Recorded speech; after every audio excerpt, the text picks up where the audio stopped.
Hi class, this is part 2 of Act 1. Well, it's part 3 of Act 1, but it is part 2 according to the assignments. We have finished assignment 2 for American Lit B, and now we are on assignment 3, reading. So please open up your textbooks to page 579.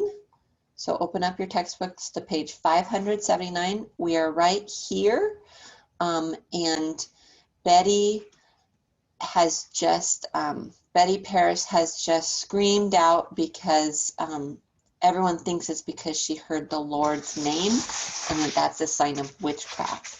And we're starting in line 224. Everything is quiet. Rebecca walks across the room to the bed. Gentleness exudes from her.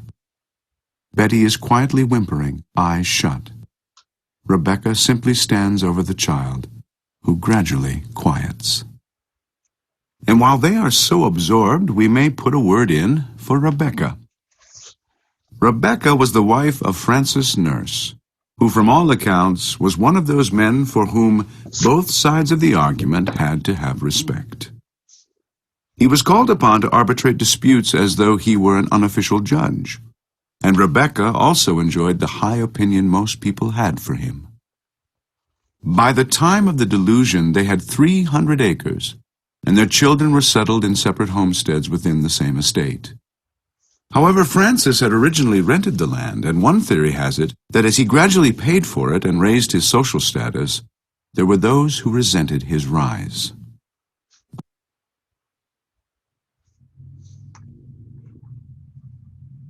Dramatic campaign against Rebecca, and inferentially against Francis, is the land war he fought with his neighbors, one of whom was a Putnam. This squabble grew to the proportions of a battle in the woods between partisans of both sides, and it is said to have lasted for 2 days. As for Rebecca herself, the general opinion of her character was so high that to explain how anyone dared cry her out for a witch, and more, how adults could bring themselves to lay hands on her, we must look to the fields and boundaries of that time.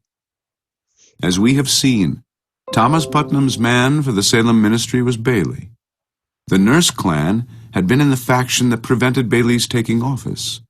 In addition, certain families allied to the Nurses by blood or friendship, and whose farms were contiguous with the Nurse farm or close to it, combined to break away from the Salem town authority and set up Topsfield, a new and independent entity whose existence was resented by old Salemites. That the guiding hand behind the outcry was Putnam's is indicated by the fact that as soon as it began, this Topsfield Nurse faction absented themselves from church in protest and disbelief. It was Edward and Jonathan Putnam who signed the first complaint against Rebecca, and Thomas Putnam's little daughter was the one who fell into a fit at the hearing and pointed to Rebecca as her attacker. To top it all, Mrs. Putnam, who is now staring at the bewitched child on the bed, soon accused Rebecca's spirit of tempting her to iniquity, a charge that had more truth in it than Mrs. Putnam could know. So these little sections of narration are to help us understand why people were accused of being witches. And remember, it was those who people liked the least who were first to be accused of being a witch. So people liked Rebecca. So people in the town liked and respected Rebecca, except for Mr. Putnam, due to a land dispute. he had with her husband. So the problem that Mr. Putnam had was not with Rebecca herself, but it was with Rebecca's husband. And it was Edward and Jonathan Putnam who signed the first complaint against Rebecca. And it was Thomas Putnam's little daughter who fell into a fit at the hearing and pointed to Rebecca as her attacker. So it was almost as if this Putnam family was the lead of the witch hunt, and they were the ones who were the first to see it as a way to gain power and to harm their opponents. Seems like not the best moral character that these people have. So when we were reading this, I saw that this word iniquity, and I didn't know what it meant. So it means immoral behavior.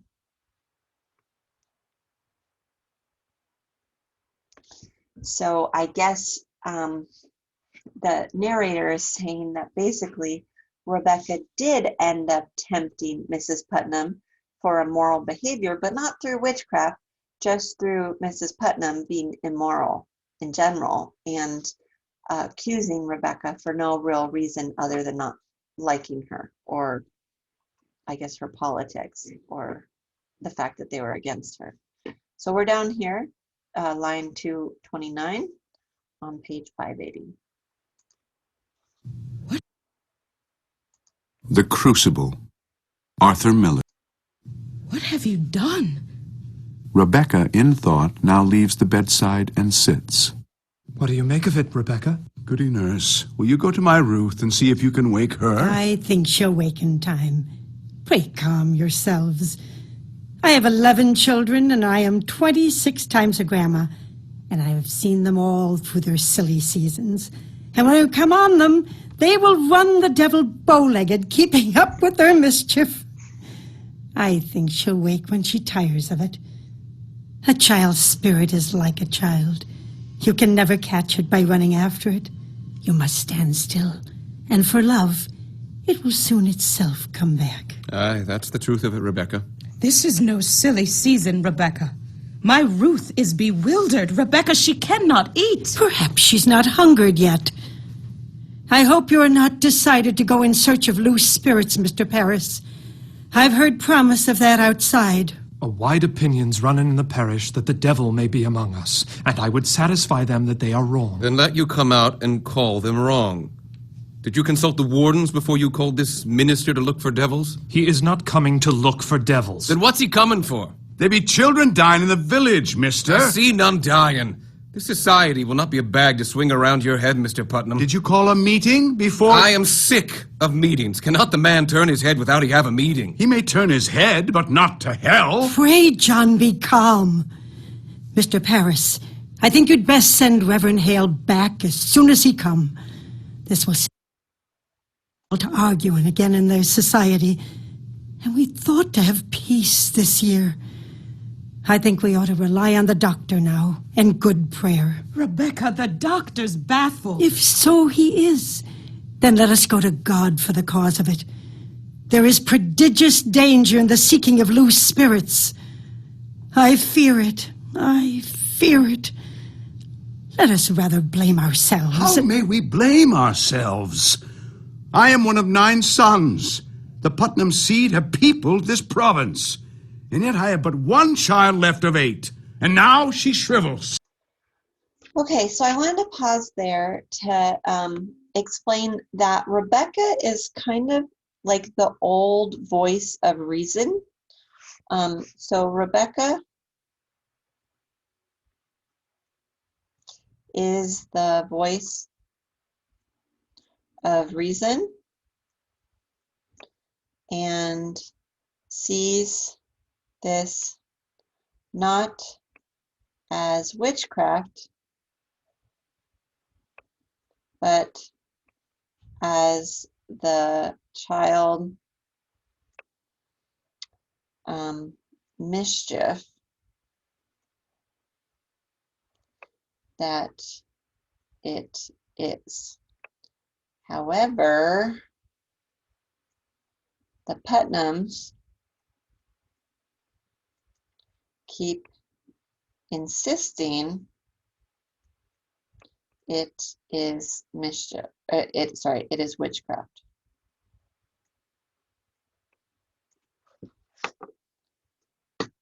So it's kind of sad. Poor Rebecca has to suffer because the Putnams want to use this for their own benefit. And she's worried. She's saying there's danger in saying it's witchcraft. And she's worried about it, which she should be. And it sounds like Proctor is also a voice of reason, but it's the Putnams who are kind of forcing people to believe that it's witchcraft. Their silly seasons. And when I come on them, they will run. Look for devils. Then what's he coming for? There be children dying in the village, mister. I see none dying. This society will not be a bag to swing around your head, Mr. Putnam. Did you call a meeting before? I am sick of meetings. Cannot the man turn his head without he have a meeting? He may turn his head, but not to hell. Pray, John, be calm. Mr. Paris, I think you'd best send Reverend Hale back as soon as he come. This will set us all to arguing again in their society. And we thought to have peace this year. I think we ought to rely on the doctor now, and good prayer. Rebecca, the doctor's baffled. If so he is, then let us go to God for the cause of it. There is prodigious danger in the seeking of loose spirits. I fear it. I fear it. Let us rather blame ourselves. How may we blame ourselves? I am one of 9 sons. The Putnam seed have peopled this province. And yet I have but 1 child left of 8. And now she shrivels. I cannot fathom that. But I must. You think it God's work you should never lose a child nor grandchild either, and I bury all but 1?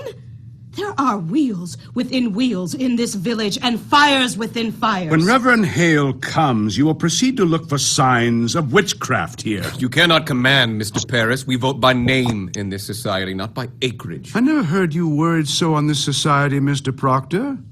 I do not think I saw you at Sabbath meeting since snow flew. I have trouble enough without I come 5 mile to hear him preach only hellfire and bloody damnation.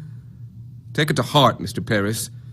There are many others who stay away from church these days because you hardly ever mention God anymore. Why, that's a drastic charge. It's somewhat true. There are many that quail to bring their children. I do not preach for children, Rebecca. It is not the children who are unmindful of their obligations toward this ministry. Are there really those unmindful? I should say the better half of Salem And Village. more than that. Where is my wood? My contract provides I be supplied with all my firewood. I am waiting since November for a stick, and even in November I had to show my frost-bitten hands like some London beggar. You are allowed £6 a year to buy your wood, Mr. Paris. I regard that £6 as part of my salary. I am paid little enough without I spend £6 on firewood. 60 plus 6 for firewood. The salary is £66, Mr. Proctor. I am not some preaching farmer with a book under my arm. I am a graduate of Harvard College. Aye, and well instructed in arithmetic. Mr. Corey, you will look far for a man of my kind at £60 a year. I am not used to this poverty. I left a thrifty business in the Barbados to serve the Lord. I do not fathom it. Why am I persecuted here? I cannot offer one proposition, but there be a howling riot of argument. I have often wondered if the devil be in it somewhere. I cannot understand you people otherwise. Mr. Paris, you are the first minister ever to demand the deed to this house. Man, don't a minister deserve a house to live in? To live in, yes. But to ask ownership is like you shall own the meeting house itself. The last meeting I were at, you spoke so long on deeds and mortgages I thought it were an auction. I want a mark of confidence is all. I am your 3rd preacher in 7 years. I do not wish to be put out like the cat whenever some majority feels the whim. You people seem not to comprehend that a minister is the Lord's man in the parish. A minister is not to be so lightly crossed and contradicted. Aye. Or the church will burn like... Sorry, I paused the wrong thing. So I wanted to pause the recording, not our video. So he is saying, I do not wish to be put out like a cat whenever some majority feels the whim. So it sounds like people are unhappy with how Paris ministers and how he acts. The people seem to follow this idea of mob rule. So if the majority of people don't like something, then they just all follow that. This idea of mob rule. So we're right here. I'm going to continue. Like hell is burning. Can you speak 1 minute without we land in hell again? I'm sick of hell. It is not for you to say what is good for you to hear. I may speak my heart, I think. What, are we Quakers? We are not Quakers here yet, Mr. Proctor, and you may tell that to your followers. My followers. There is a party in this church. I am not blind. There is a faction and a party. Against you? Against him and all authority. Why, then I must find it and join it. He does not mean that. He confessed it now. I mean it solemnly, Rebecca. I like not the smell of this authority. No, you cannot break charity with your minister. You are another kind, John. Clasp his hand. Make peace. I have a crop to sow and lumber to drag home. What say you, Giles? Let's find the party. He says there is a party. I've changed my opinion of this man, John. Mr. Paris, I beg your pardon. I never thought you had so much iron in you. Why, thank you, Giles. It suggests to the mind what the trouble be among us all these years. Now think on it. Wherefore is everybody suing everybody else? Think on it now. It's a deep thing and dark as a pit. I have been 6 times in court this year. Is it the devil's fault that a man cannot say you good morning without you clap him for defamation? You're old, Giles, and you're not hearing so well as you did. John Proctor, I have only last month collected £4 damages for you publicly saying I burned the roof off your house, and I never said no such thing, but I've paid you for it, so I hope I can call you deaf without charge. Now come along, Giles, and help me drag my lumber home. A moment, Mr. Proctor. What lumber is that you're dragging, if I may ask you? My lumber from out my forest by the riverside. Why, we are surely gone wild this year. What anarchy is this? That tract is in my bounds. It's in my bounds, Mr. Proctor. In your bounds. I bought that tract from Goody Nurse's husband 5 months ago. He had no right to sell it. It stands clear in my grandfather's will that all the land between the river... Your grandfather had a habit of willing land that never belonged to him, if I may say it plain. that's God's truth. He nearly willed away my north pasture, but he knew I'd break his fingers before he'd set his name to it. Let's get your lumber home, John. I feel a sudden will to work coming on. You load one oak of mine and you'll fight to drag it home. Aye, and we'll win too, Putnam, this fool and I. Come on. I'll have my men on you, Corey. I'll clap a writ on you. Enter Reverend John Hale of Beverly.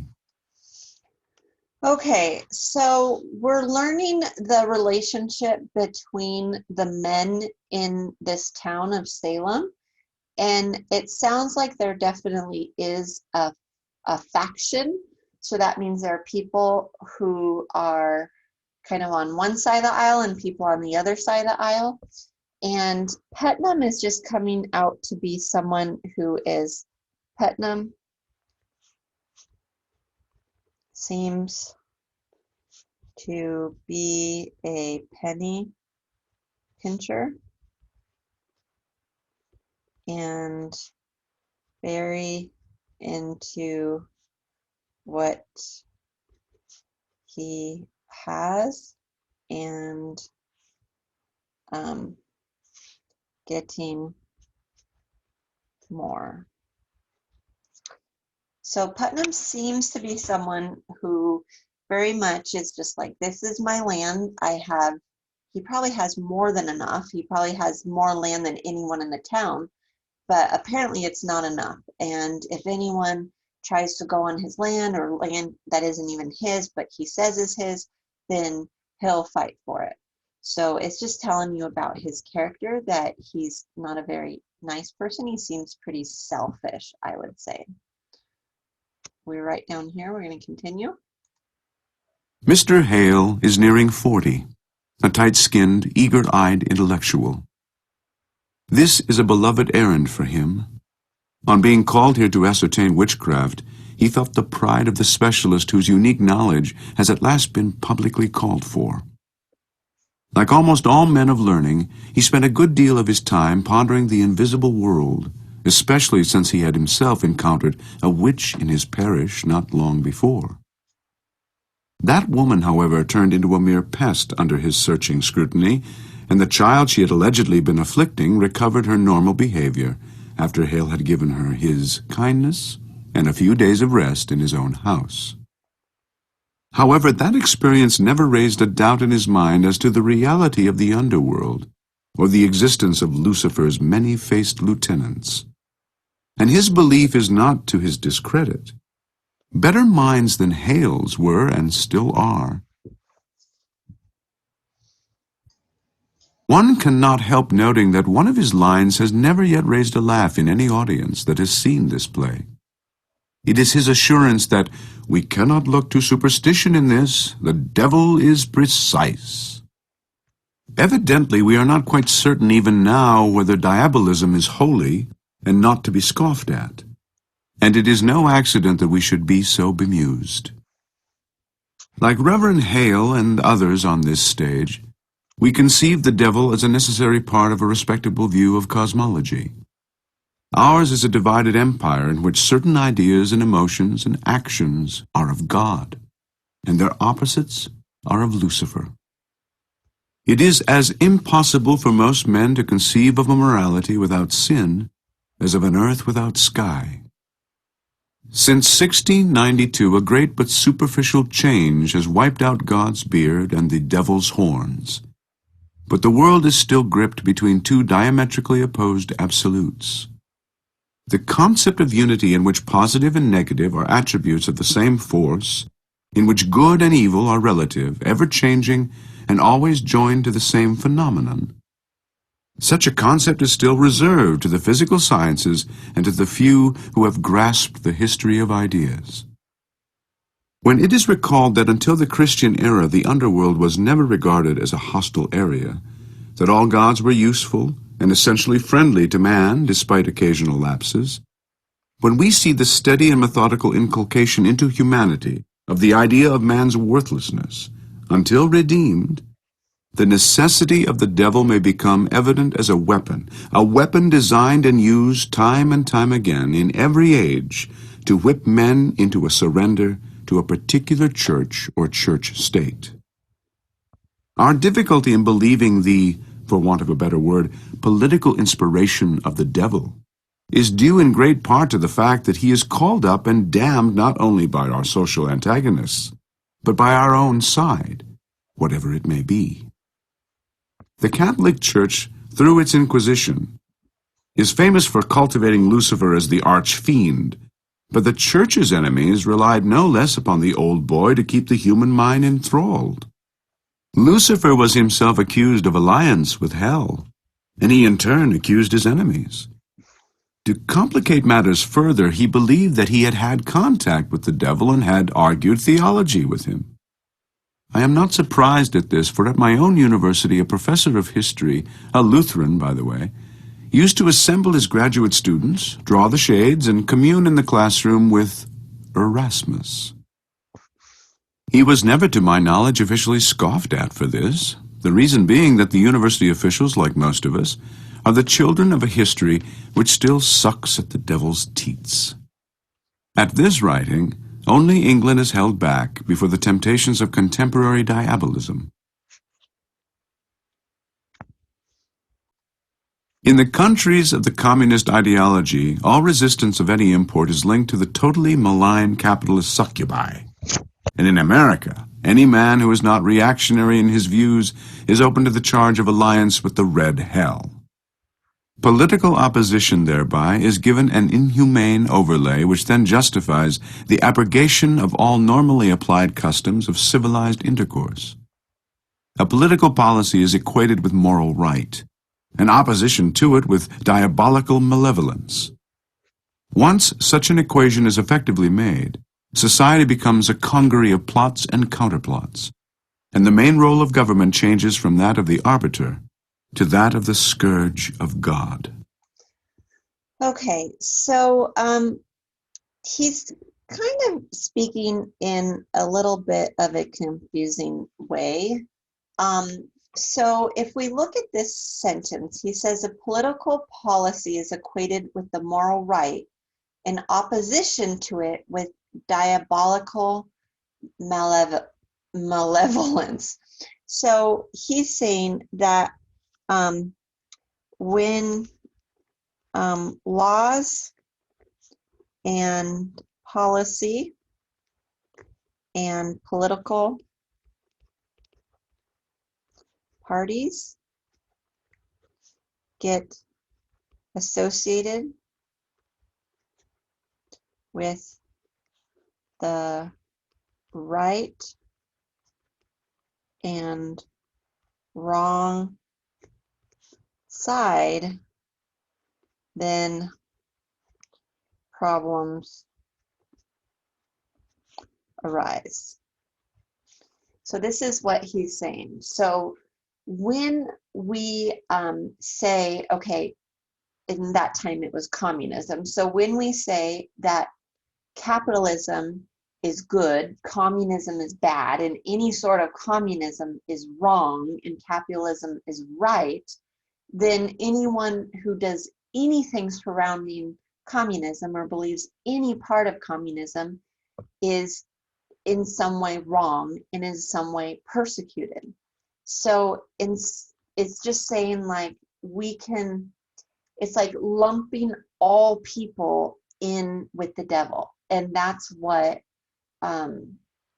was happening in Salem during the witch trials, that anything that was considered bad or different was lumped in with, this is a sin, this is the devil speaking. And whenever we do that, we can have divisions. We can have right, wrong, us, them. And instead of seeing that there's kind of like a gray area in between, that everyone is somewhat wrong and everyone is somewhat right. It's not like it's just black and white. You're all right and you're all wrong. Both sides have right parts, both sides have wrong parts. Okay, so we're here on paragraph 3, or line 309, paragraph 309.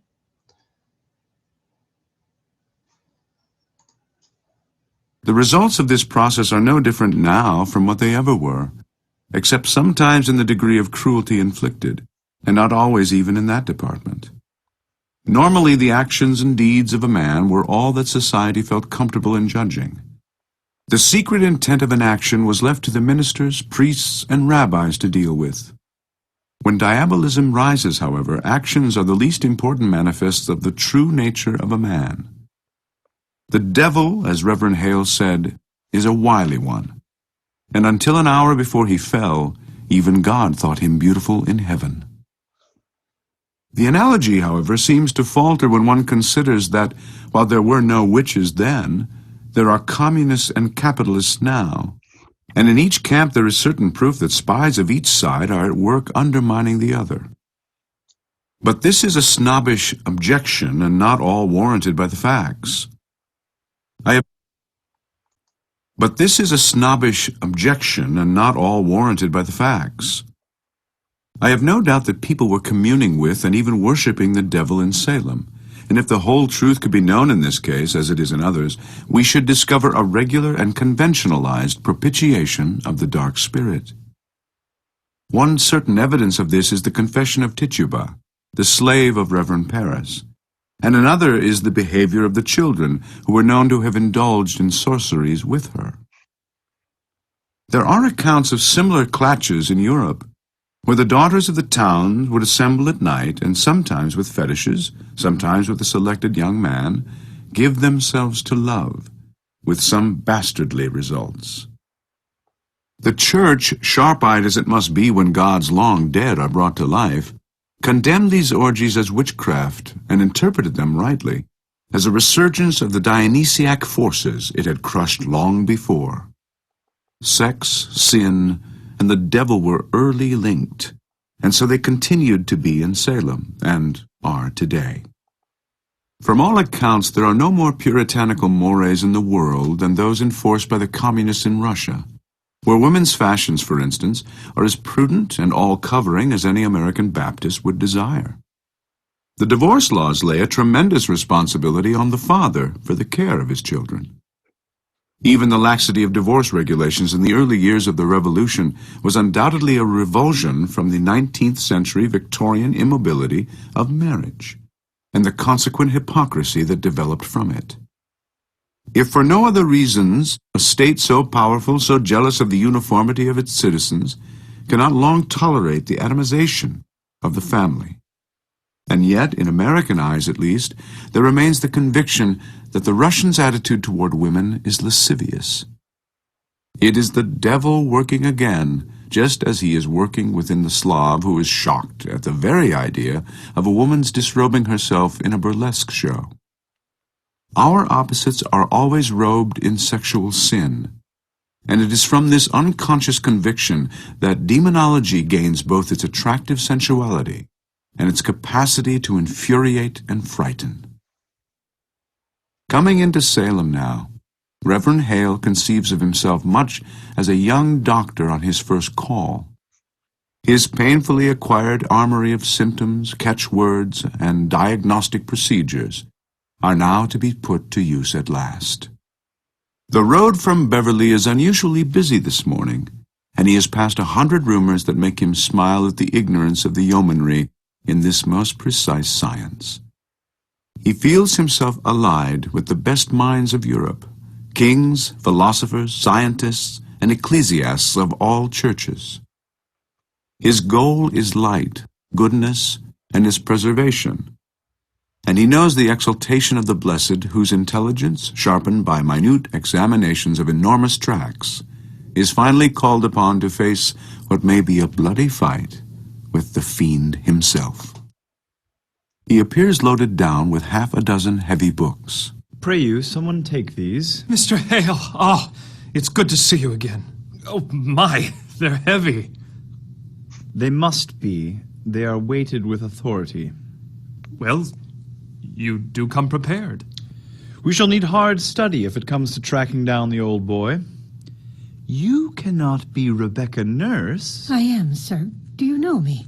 It's strange how I knew you, but I suppose you look as such a good soul should. We have all heard of your great charities in Beverly. Do you know this gentleman, Mr. Thomas Putnam, and his good wife Anne? Putnam!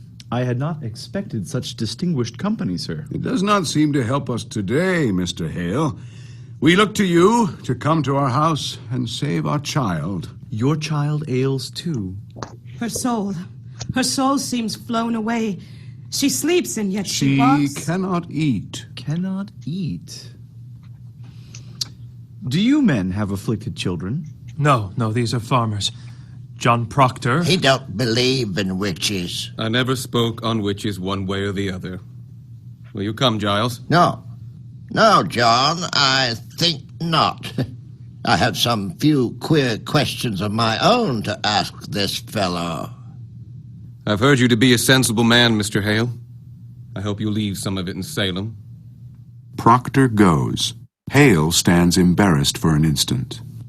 Will you look at my daughter, sir? She has tried to leap out the window. We discovered her this morning on the high road, waving her arms as though she'd fly. Tries to fly. She cannot bear to hear the Lord's name, Mr. Hale. It's a sure sign of witchcraft afloat. No. Now let me instruct you. We cannot look to superstition in this. The devil is precise. The marks of his presence are definite as stone, And I must tell you all that I shall not proceed unless you are prepared to believe me if I should find no bruise of hell upon her. It is agreed, sir. It is agreed. We will abide by your judgment.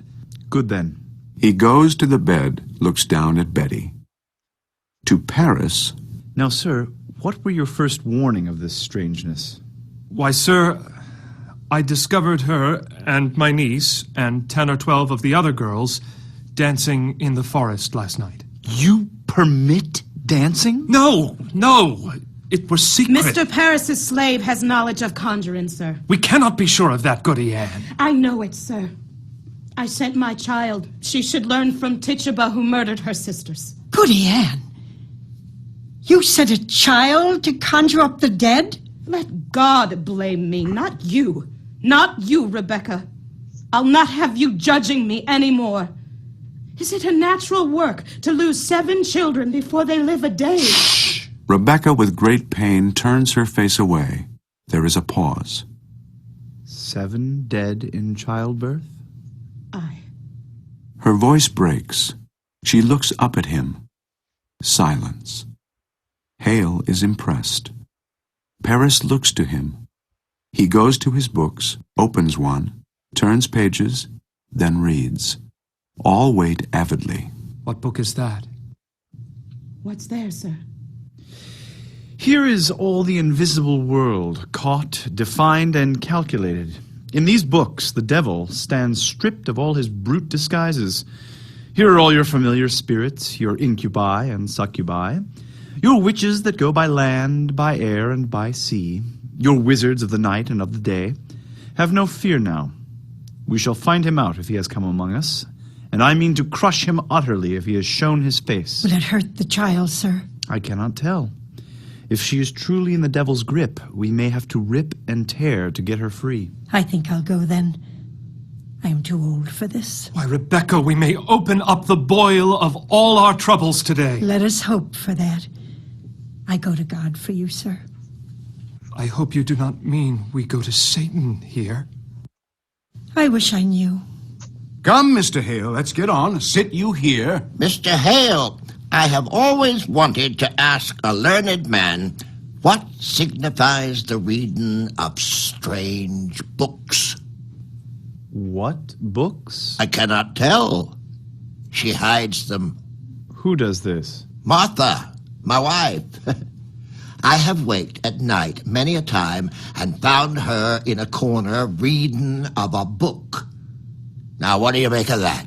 Why, that's not necessarily... It discomfits me. Last night, mark this, I tried and could not say my prayers.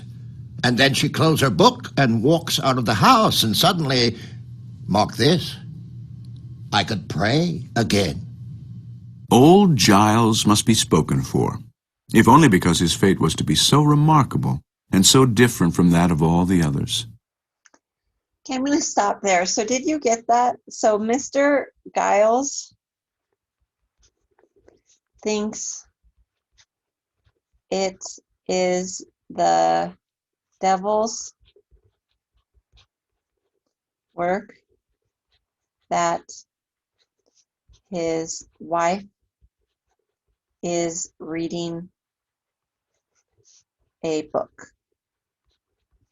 So it's okay if his wife reads the Bible, but if she reads any other book, then it's the devil's work.